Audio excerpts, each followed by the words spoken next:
स्वागत है आपका हमारी एक और नई वीडियो में। और आज की वीडियो में आपके लिए लेकर आए हैं एवोल्यूशन ऑफ पर्सनल कंप्यूटर। मतलब अतीत की एक वो झलक जिससे कई सारे लोग अनजान होंगे, और हो सकता है बहुत सारे लोगों ने इनकी कहानियां सुनी होगी कि उस समय ऐसे कंप्यूटर हुआ करते थे या फिर इस तरह की चीज़ें थी। तो इस वीडियो को उनके साथ देखना ना भूले और इन्हें शेयर करना ना भूले, और अगर कुछ छूट जाए तो नीचे कमेंट बॉक्स में ज़रूर बताएं। अब अगर हम बेसिक कंप्यूटर की बात करें तो उसमें बहुत सारे कंप्यूटर आते हैं, जहाँ 5 जनरेशन कंप्यूटर्स की, जिसके बारे में एक अलग ही टॉपिक की वीडियो बन सकती है। पर हम बेसिकली बात करें कंप्यूटर्स की तो उसकी 5 कैटेगरी है। फर्स्ट जनरेशन जो उसमें वैक्यूम ट्यूब वाले कंप्यूटर थे, जहाँ पर सर्किट सारे वैक्यूम ट्यूब से ही बने होते थे। उन्हीं से बनते थे डायोड, एनोड, कैथोड और बहुत सारे कंपोनेंट कंप्यूटर के, जिसके वजह से उनका आकार काफ़ी बड़ा और गर्मी काफ़ी ज़्यादा पैदा करते थे वो, जिनको मुंह तोड़ जवाब दिया और उनकी जगह ले ली सेकंड जनरेशन कंप्यूटर्स ने, जिसमें इस्तेमाल होने लगे ट्रांजिस्टर्स, जो बेसिकली कम साइज़ के थे और काफ़ी आसानी से छोटी सी जगह में फिट हो जाया करते थे। पर फिर भी वो इतने छोटे नहीं थे, जहाँ उनको भी नॉकआउट कर दिया थर्ड जनरेशन कंप्यूटर्स ने, जिसमें सामने आया इंटीग्रेटेड सर्किट, जहाँ बहुत सारे ट्रांजिस्टर को एक ही चिप में जोड़ दिया, जिसे कहते थे हम आईसी। लेकिन आईसी भी कटकने वाली थी इसके सामने, जहाँ पर अगला मुकाबला दिया इसको fourth generation computers micro processors ने, जिनका आकार काफ़ी छोटा होता और उसके अंदर बहुत सारी आईसीज एक ही प्रोसेसर के अंदर होती,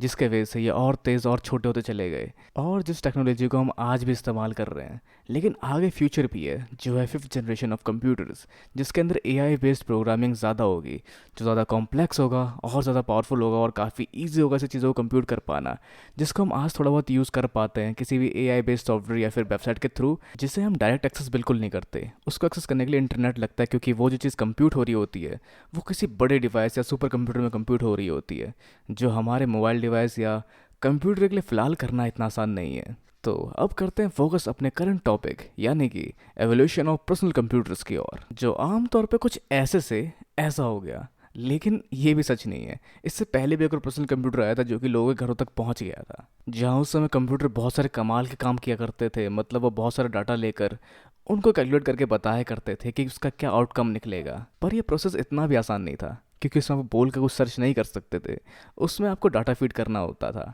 जैसे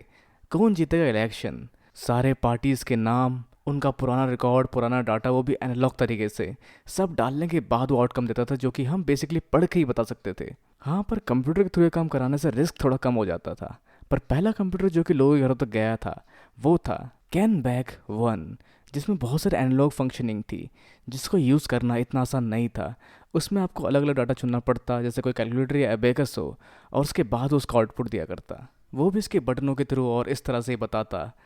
आउटपुट। जहाँ ये सबसे पहला पर्सनल कंप्यूटर था और ये माइक्रो प्रोसेसरों पे नहीं बना हुआ था, तो उस समय लोगों के लिए काफ़ी एंटरटेनिंग हुआ करता था ये। एक 8 बिट की मशीन जिसमें लगी हुई थी 256 बाइट्स की मेमोरी यानी कि रैम, और इसकी क्लॉक स्पीड थी 1 मेगाहर्ट्ज़ की, जो इस तरह के कंप्यूटर के लिए काफ़ी ज़्यादा थी और काफ़ी कंपेटेबल थी एक टाइम पास के तौर पर लोगों के लिए। लेकिन इसके बाद सामने आया पहला माइक्रो प्रोसेसर वाला कंप्यूटर, जो था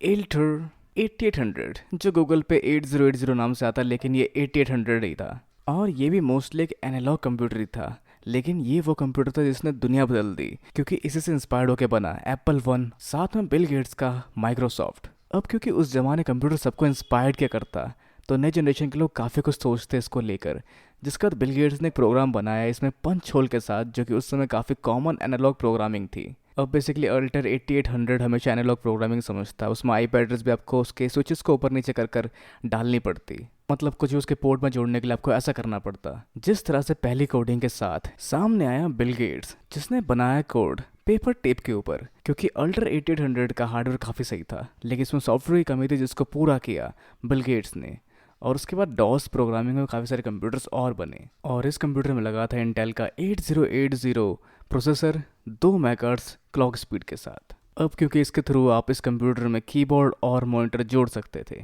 और इसी को देखते हुए सामने आया एप्पल वन, जिसमें उस समय सीपीयू यूज़ हुआ था MOS 6502, 1 मेगाहर्ट्ज़ क्लॉक स्पीड के साथ, और रैम लगाई गई थी 4 KB की, जिसमें एक्सपेंशन कार्ड के साथ आप रैम बढ़ा सकते थे 8 KB से 48 KB तक, और आपको मिलती इसमें 256 बाइट्स की रोम, जो वैसे एक प्रोटोटाइप था और उसकी इन्वॉल्वमेंट कमर्शियल मार्केट में नहीं थी, जिस वजह से हम पर्सनल कंप्यूटर नहीं कह सकते। पर इसके बाद सामने आया एप्पल टू, जो एक बहुत बड़ा हिट साबित हुआ पर्सनल कंप्यूटर के मामले में, जिसके अंदर आपको मिलता कीबोर्ड और एक स्क्रीन, और स्टोरेज के लिए इसमें यूज़ होता ऑडियो कैसेट, जिसमें यूज़ हुआ था एमोस टेक्नोलॉजी का 6502 processor with clock speed 1.02 megahertz. और इसमें थी मेमोरी 4 केबी से लेकर 64 केबी तक की, जिनमें कुछ लिमिटेड कलर ही हुआ करते, जिसमें 6 से लेकर 16 कलर तक हो सकते थे, हाई रेस से लो रेस रेजोल्यूशन तक। जो उस समय की मिसाल थी, जिसे त्रिमूर्ति कहा जाता था, कोमोडोर पैड 2001 और TRS-80 के साथ। जिस समय के पीसी के कॉन्सेप्ट काफ़ी सिंपल थे, मॉनिटर चाहे हमसे लो या खुद के लगा लो,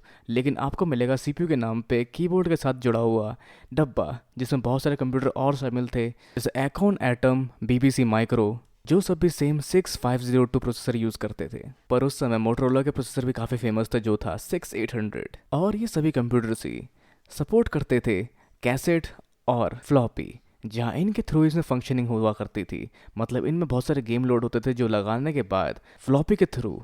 कंप्यूटर में गेम शुरू हो जाया करती और लोग उसको खेल सकते, या फिर बहुत सारे कोड्स को ऐसे यहाँ वहाँ कॉपी पेस्ट किया जाता फ्लॉपी के थ्रू। और इसी समय इन्वेंट हुआ नेटवर्किंग या फिर इंटरनेट, जहाँ पे इसका मतलब होता आपस में जुड़े कंप्यूटर्स जो साथ मिलके डाटा शेयर या फिर एक दूसरे को एक्सेस कर पाते। लेकिन ये कंप्यूटर काफ़ी ज़्यादा कोडिंग से भरे हुए थे। हर चीज़ के लिए आपको प्रोग्राम या प्रोटोटाइप फॉलो करना पड़ता और कोड चलाकर ही काम करना पड़ता, चाहे वो आप माइक्रोसॉफ्ट का कोड इस्तेमाल करो या एप्पल का। हाँ, बस फ्लॉपी थी जिससे आप गेम खेल के टाइम पास भी कर सकते थे कंप्यूटर्स के साथ। पर एक रेवोल्यूशन की ज़रूरत थी, जहाँ पे लोग इंटरेक्ट कर सके कंप्यूटर को और ज़्यादा बेहतर तरीके से, और इसको और ज़्यादा पब्लिक अपीलिंग या फिर इजी टू यूज़ किया जा सके। जिसमें सामने आया जेरोक्स, जिसके पास था UI, मतलब ग्राफिक यूज़र इंटरफेस, जिससे इंस्पायर्ड होकर एप्पल ने लॉन्च किया एप्पल लीसा 1983 में, और बिल गेट्स ने इसको कॉपी करके अपने विंडोज़ में इम्प्लीमेंट किया। जहाँ कंप्यूटर दो तरफ बढ़ चुके थे, एक एप्पल का मैकिन्टॉश यानी कि मैक, जहाँ पे एप्पल का लीसा वर्जन पिट चुका था, और IBM के कंप्यूटर्स जो यूज़ क्या करते विंडोज़ के सॉफ्टवेयर, और एप्पल अपना खुद का मैक OS यूज़ करता। लेकिन कंप्यूटर मार्केट थोड़ा और बढ़ता चला गया, और 1990 के आसपास बहुत सारे क्लोन्स बनने लगे IBM के PCs के, जहाँ उनके बायोस कॉपी हो जाया करते, जो कॉपीराइट लॉ को तोड़ रहे थे। लेकिन तभी compact, Phoenix software associations, American mega trends और अवार्ड जैसी कंपनीज ने रिवर्स इंजीनियर कर लिया और बेचा उन बायोस को उन लोगों को जो कि मैन्युफैक्चर करते थे PCs, जिसमें सेम IBM के सॉफ्टवेयर चला करते, जो उनसे सस्ते दामों में मिल जाया करते लोगों को, और उनके लिए आसान होता उसे खरीदना। जहाँ उस समय सामने आया नेक्स्ट स्टेशन के PCs, जो खैर ज़्यादा समय तक चले नहीं, पर उसी समय CD-ROM भी आई, जो कंप्यूटर में यूज़ होने लगी, और उसमें गानों के अलावा OS भी डाल के इंस्टॉल किया जा रहा था। अब क्योंकि CDs लगने शुरू हो चुके थे कंप्यूटर में, तो कंप्यूटर में एक और चीज़ और जुड़ गई, और वो था मल्टीमीडिया। अब वीडियो और ऑडियो प्ले हो सकते थे कंप्यूटर्स के थ्रू, जहाँ कंप्यूटर में इसके अलावा USB और DVD प्लेयर भी सपोर्ट होने लग गए। और साथ में 1991 से 93 तक सामने आया एप्पल का क्वाड्रा CPU और IBM का PS1 CPU, जो दोनों ही देखने में काफ़ी हद तक आज के CPUs की तरह लगते हैं। पर मार्केट में IBM और एप्पल के अलावा कई सारी कंपनीज और थी, जैसे आज की डेल और बहुत सारी और कंपनीज जो मदरबोर्ड बनाया करती थी, जिनमें यूज हुए पेंटियम के P1 प्रोसेसर्स, फिर P2 और P3, और इस तरह से P4 तक की जर्नी चली सन 1993 से लेकर 1999 तक, जहां P3 और P2 मदरबोर्ड्स के अंदर जगह थी वीडियो कार्ड मल्टीमीडिया प्ले करने के लिए, और 3D कार्ड, जिस एडिशनल कार्ड को लगाकर आप 3D गेम्स खेल सकते थे उसमें, जो हार्डवेयर सामने आया सन 1995 में वूडू 3D कार्ड के रूप में, जिसके साथ कई सारे विंडोज़ गेम विंडोज़ 95 के लिए आप देख सकते हैं जो 3D में होंगे, जिसको पहली बार 3D इंटरफेस के साथ लोगों ने एंजॉय किया उस समय। और P4 तक पहुंचते पहुंचते एक पहला डेडिकेटेड ग्राफिक कार्ड बना, जो सामने आया 1999 में, GeForce 256, जो था दुनिया का सबसे पहला GPU यानी कि ग्राफिक प्रोसेसिंग यूनिट। और जिस समय तक GPU आए थे, हम इस्तेमाल कर रहे थे DDR1 की रैम, जिसमें मैक्सिमम आपको 1 GB तक की ही मेमोरी मिलती है। जहाँ 2003 में सामने आया DDR2 रैम, और साथ में हमें दिखे 64 बिट्स के प्रोसेसर, जहाँ पहली बार AMD ने बनाए 64 बिट के प्रोसेसर्स, ऑप्टेरॉन और एथेलॉन 64, जहाँ ऑप्टेरॉन था सर्वर्स के लिए और एथेलॉन 64 था पर्सनल कंप्यूटर्स के लिए, जिसके देखा देखी IBM ने बनाया पावर PC 970, जो यूज हुआ पावर मैक G5 पे, जो कि एप्पल का एक PC था। और इस सब ने इंटेल की आंखें भी खोली, और तब सामने आया हमारे पास Xeon और Pentium 4, जहां Xeon यूज होने वाले थे सर्वर्स के लिए और Pentium 4 नॉर्मल पीसीस के लिए। और टेक्नोलॉजी काफ़ी तेज़ी से बढ़ रही थी, और 2005 में सामने आए PCI एक्सप्रेस स्लॉट, जिसमें आज भी लगते हैं हमारे ग्राफिक कार्ड। पर टेक्नोलॉजी यहीं का रुकने वाली थी, जहां जल्दी 2005 में सामने आया डुअल कोर प्रोसेसर्स, जहां मल्टी प्रोसेसिंग वाले प्रोसेसर सामने आ चुके थे, और सामने आए पेंटियम डी और एथलॉन 64X2 और DDR3 की रैम भी, जहां 2006 में जल्दी पेंटियम डी को रिप्लेस कर दिया कोर टू डू ने, जो बहुत लंबा चला है और आज तक काफी सारे लोग इसी प्रोसेसर पे बेस्ड कंप्यूटर्स बना रहे हैं जो काफी हिट साबित हुए, और जहां पर कोर टू डू से आप चला सकते हैं DDR2 के सिस्टम्स भी और DDR3 के सिस्टम्स भी, जहां दोनों तरफ लग जाते हैं,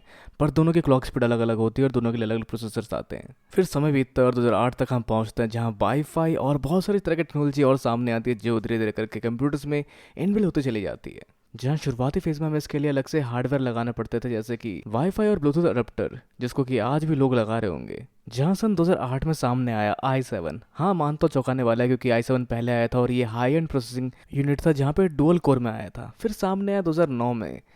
i5 जो क्वाड कोर प्रोसेसर था, और फिर सामने आया 2010 में i3 जो एक mid range dual core processor था, जहां 2011 में फिर बाद में i7 का क्वाड कोर वेरिएंट आया, और साथ ही 2011 में सामने आया DDR4 रैम टेक्नोलॉजी, जहां वैसे पैरेलली AMD और इंटेल की बहुत सारी सीरीज आगे बढ़ी और साथ में रैम टेक्नोलॉजी भी डेवलप हुई, और हमें देखिए 2020 में DDR5 रैम की टेक्नोलॉजी जो अब तक करंटली चल रही है। और अगर हम बात करें मॉनिटर्स की, तो TFT ने बहुत पहले रिप्लेस करना शुरू कर दिया था, जहां 1990 में सबसे पहला TFT आया था, मतलब LCD आई थी, या फिर LED भी आई थी, जहां बहुत सारी चीज़ें इसको रिप्लेस करते चली जा रही है, और इस तरह से हमारा सिस्टम आज ऐसे हैं जैसे हम उनको देखते हैं, जहाँ कई सारे एवोल्यूशंस हुए इनके मदरबोर्ड्स और बहुत सारी चीज़ों में, जहाँ हम काफ़ी सारे ग्राफिक इंटरफेस को आज ज़्यादा यूज़ कर पाते हैं, और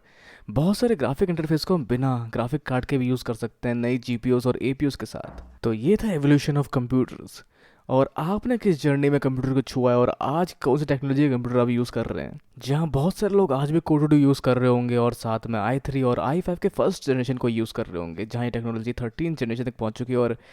AMD भी बहुत सारे कमाल के प्रोसेसर ला चुके इस लाइनअप पे। तो यही था आज की इस वीडियो में, और उम्मीद है आपको ये वीडियो काफ़ी इन्फॉर्मेटिव लगी और आपको बहुत कुछ सीखने को मिला उस वीडियो के साथ। तो अपने विचार हमें नीचे कमेंट बॉक्स में बिल्कुल ना भूलें, इस वीडियो को लाइक, शेयर और सब्सक्राइब करना भी बिल्कुल ना भूलें। तब तक के लिए मिलते हैं अगली वीडियो में। Goodbye and have a nice day.